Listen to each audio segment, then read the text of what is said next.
दर्शन मैं करके चली जाऊंगी, मैया खोलो केवाड़ी। दर्शन मैं करके चली जाऊंगी, मैया खोलो केवाड़ी। हाथों में लोटा, लोटे में गंगा जल, हाथों में लोटा, लोटे में गंगा जल। चरण धुला के चली जाऊंगी, मैया खोलो केवाड़ी। चरण धुला के चली जाऊंगी, मैया खोलो केवाड़ी। दर्शन मैं करके चली जाऊंगी, मैया खोलो केवाड़ी। लेकर आई मैं फूलों की माला, लेकर आई मैं फूलों की माला। हार पहना के चली जाऊंगी, मैया खोलो केवाड़ी। हार पहना के चली जाऊंगी, मैया खोलो केवाड़ी। दर्शन मैं करके चली जाऊंगी, मैया खोलो केवाड़ी। लेकर आई मैं घी का दीपक, लेकर आई मैं घी का दीपक। ज्योत जगा के चली जाऊंगी, मैया खोलो केवाड़ी।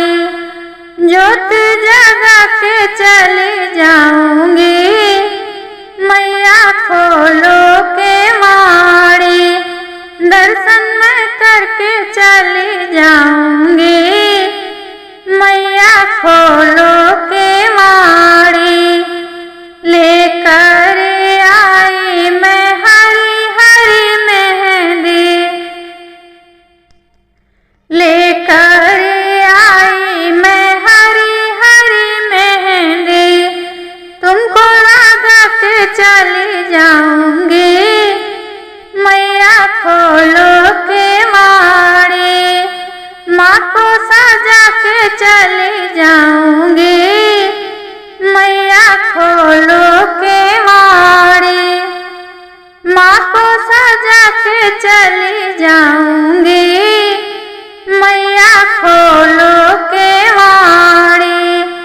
दर्शन मैं करके चली जाऊंगी, मैया खोलो केवाड़ी। लेकर आई मैं रोली कुमकुम, लेकर आई मैं रोली कुमकुम। तिलक लगा के चली जाऊंगी, मैया खोलो केवाड़ी। तिलक लगा के चली जाऊंगी, मैया खोलो केवाड़ी। दर्शन मैं करके चली जाऊंगी, मैया खोलो केवाड़ी। लेकर आई मैं हलवा पूरी, लेकर आई मैं हलवा पूरी। भोग लगा के चली जाऊंगी, मैया खोलो केवाड़ी। माँ को खिला के चली जाऊंगी, मैया खोलो केवाड़ी।